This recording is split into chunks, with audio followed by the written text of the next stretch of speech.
তো আপনি নিজেকে এমন একটা আইডল, একজন নারী, সফল নারী উদ্যোক্তা মনে করতেছেন, তো আপনার এইটা মাথায় রাখা উচিত যে আমাকে শালীনভাবে চলতে হবে এবং আমাকে দেখে অনেকেই শিখবে।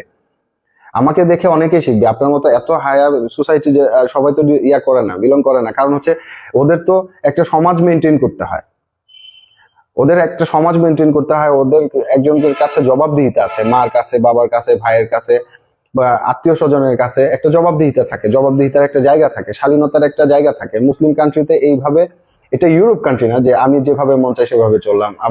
আমি লাইভে এসে ইচ্ছে করলো আমি এই কাপড়টা খুলে আরেকটা কাপড় দেখাই দিলাম, আমার বডির বিভিন্ন জায়গায় আমি শো করে ফেললাম, তার মানে এই না তো, এইটা তো আসলে কোনো কালচার হইতে পারে না।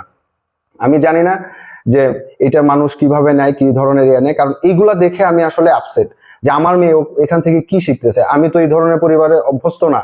আমার মেয়ে এখন ছোট্ট, তাকে যদি এখন আমি ভালো কিছু না শিখাই, বড় হলে তো আমি তার, যখন সে এগুলাতে অভ্যস্ত হয়ে যাবে তখন তাকে এখান থেকে ফিরে আনাটা আমার জন্য খুব কঠিন হয়ে যাবে। তুমি আমার সঙ্গে যে একটা, তোমার যে একটা কন্ট্রাক্ট ছিল, সেখানে তুমি উল্লেখ করে নিয়ে গেছো সানভিকে পড়াশোনা করাবা এবং সানভির টোটাল যাবতীয় খরচ তুমি বহন করবা, সেটা করছো এবং সেটা তুমি মানুষের কাছে বলতেছো। আমার কাছে যখন সানভি আসবে, আমি আমার দুই মেয়েকে যেভাবে আমি পড়াশোনা করাচ্ছি, তাদের তাদেরকে যদি আমি পড়াইতে পারি, তাদের খরচ যদি আমি বহন করতে পারি, তাহলে আমি আমার এই মেয়েকেও পারবো, আমি আমার এই মেয়েকেও পারবো। আরেকটা কথা হচ্ছে, পুলিশ প্লাজায় দেখা করতে আমার কেন যাওয়ার অনীহা? কারণ হচ্ছে আগে কোনো প্রবলেম ছিল না। আমি যখন সানভিকে নিয়ে আসছি, সানভিকে বাসায় দিয়ে আসছি, হ্যাঁ বাসায় যাইনি, বাসার নিচে নিয়ে আসছি, দিয়ে আসছি, সবকিছুই যখন ঠিক ছিল, তখন এটা রাস্তা হয় নাই, তখন হাত ধরাধরি হয় নাই, টানাটানি হয় নাই, কোনো কিছু হয় নাই, তখন যদি প্রবলেম না হয়। কারণ আমি এখন জানি যে যেহেতু একটা প্রবলেম হয়েছে, আমাকে সানভিকে নিয়ে নিরিবিলি বসে কথা বলতে হবে। ঢাকা শহরে শুধুমাত্র একটাই ফুড কোর্ট নাই যেটা পুলিশ প্লাজাতে অবস্থিত, যে সারা ঢাকা শহরে একটাই ফুড কোর্ট আছে, পুলিশ প্লাজাতে অবস্থিত। এছাড়া আর কোনো রেস্টুরেন্ট, এছাড়া আর কোনো কোথাও বসার মতো জায়গা নাই যেখানে ইয়ে করতে হবে। বাবা মেয়ের সম্পর্কের ক্ষেত্রে তো রাস্তা উঠান এগুলো আসার কথা না। বাবার সঙ্গে দেখা করবে একটা সন্তান, মায়ের সাথে দেখা করবে একটা সন্তান, তার জন্য নির্দিষ্ট কোনো প্লেস হইতে পারে না, নির্দিষ্ট কোনো জায়গা হইতে পারে না। ওইখানে আমারও একটা সেফটির বিষয় থাকতে পারে, যেহেতু পুলিশ প্লাজাতে তার একটা প্রতিষ্ঠান আছে, সেখানে তার হয়তোবা কোনো সেট আপ থাকতে পারে, সেটা তো আমার জানা নাই। এখন কথা হচ্ছে, তুমি বিয়ে করছো, তুমি বিয়ে করো, হাজারটা বিয়ে করো, আমার প্রবলেম নেই, আমার প্রবলেম নেই, আমার জানারও দরকার নাই, কিন্তু ততক্ষণ জানার দরকার আছে যতক্ষণ সানভি ওখানে আছে। ততক্ষণ আমাকে জানতে হবে যে এই ফ্যামিলিতে আরেকজন ইনভলভ হয়েছে, তার অবস্থাটা কি, এটা আমাকে অবশ্যই জানতে হবে। তুমি বলতেছো যে আমার মেয়ে স্কুলে যায়, তার বন্ধু বান্ধব এই মানে নানান ধরনের কথা, তোর বাবা এরকম কেন, তোর বাবা এরকম কেন, এই যে কথাগুলো শুধু বাবার কথা বলে, মায়ের কথা বলে না। শুধু বাবাই মেয়েকে ছোট করে ফেলতেছে, মা কিছু করতেছে না। পৃথিবীর সবচাইতে পৃথিবীর সবচাইতে নিকৃষ্টতম কথাটাই তো তুমি বাবা মেয়ের সম্পর্কের মধ্যে, পবিত্র সম্পর্কের মধ্যে বলে দিল। ও এটা কোনো প্রেস্টিজ ইস্যু না, কারণ এটা হচ্ছে তোমার সোসাইটিতে এটা খুব নর্মাল হইতে পারে, বাট একটা মুসলিম কান্ট্রিতে, হ্যাঁ, এটা আসলে খুব নর্মাল না, এটা এটা খুবই অ্যাবনর্মাল, এটা খুবই অ্যাবনর্মাল একটা কথা, এটা খুবই অ্যাবনর্মাল। আর যে একটা বিষয় হচ্ছে যে একটা আইন ছিল, সেটা হচ্ছে যে আমি আইনের প্রতি শ্রদ্ধা রাখি, এবং একটা আইন ছিল যে মেয়েরা একজন মায়ের কাছে যদি সেপারেশন হয়ে যায়, ছেলেরা থাকবে হচ্ছে 7 বছর, মেয়েরা হচ্ছে আনটিল মেরিড। তো সেই আইনটা এখন আমি জানি যে একজন মা যদি সেকেন্ড ম্যারেজ করে, হ্যাঁ, সেই ক্ষেত্রে সে মেয়ের উপর কোনো অধিকার রাখে না। এতদিন কেন কথা বলি নাই, প্রশ্ন আসতেই পারে, অধিকার যেহেতু রাখে না তাহলে কথা কেন হয় নাই? যেহেতু আমাদের মধ্যে একটা মিউচুয়াল ভালো একটা আন্ডারস্ট্যান্ডিং ছিল, সানভি আসা যাওয়ার মধ্যে ছিল, আমি চাই নাই যে সানভি তার মায়ের আদর থেকে বঞ্চিত হোক। এই জন্য ছিল, এই জন্য ছিল।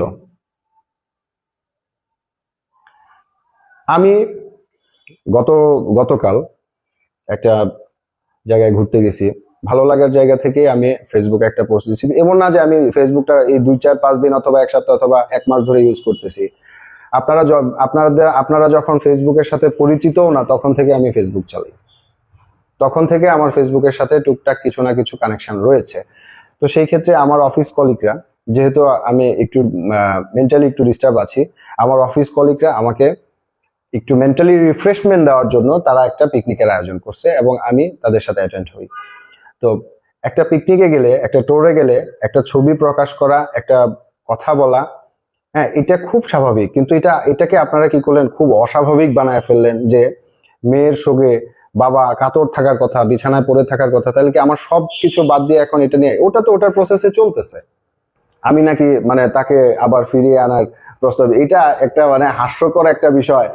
আমি আল্লাহর কাছে শুকরিয়া জানাই যে আল্লাহ আমারে এমন বাঁচাইছে যে অন্তত পক্ষে মানুষ আমাকে কোনো ধরনের বাজে কথা বলে না, এবং এর জন্য আমি আসলে মানে আল্লাহর কাছে শুকরিয়া আদায় করি যে এই এমন একটা পার্সন আমার সাথে নাই।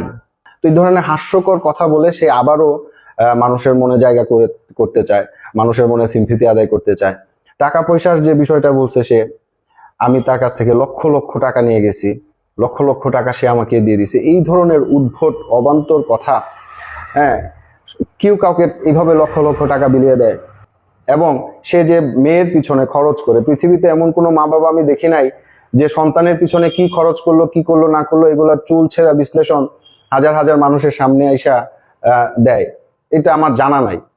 আমি এখানে কেন আসছি? ফেসবুক কি আদালত? এই যে এতগুলা কথা এখন মানে বের হইছে, তুমি বলতেছো এত এত কথা, এগুলা এখন কি ফেসবুক আবার আদালত হয়ে গেল? এত সাক্ষী এত কিছু, এগুলো তো ফেসবুকে আবার আদালত হয়ে গেছে? ফেসবুক আদালত না। কারণ হচ্ছে মানুষের আসলে এগুলা জানা উচিত।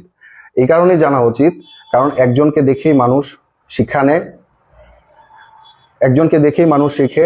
আমাকে দেখে আরো অনেক বাবা অনেক মা তারা তাদের ন্যায্যটা তাদের অধিকারটা আদায় করতে উৎসাহী হবে, সাহস পাবে। এবং আমি খুব ভালো করেই জানি যে অনেকেই হয়তোবা নিজের আত্মসম্মানের কারণে অথবা যে কোনো ভয়ে তারা এই কাজটা করতে চায় না, করতে পারে না।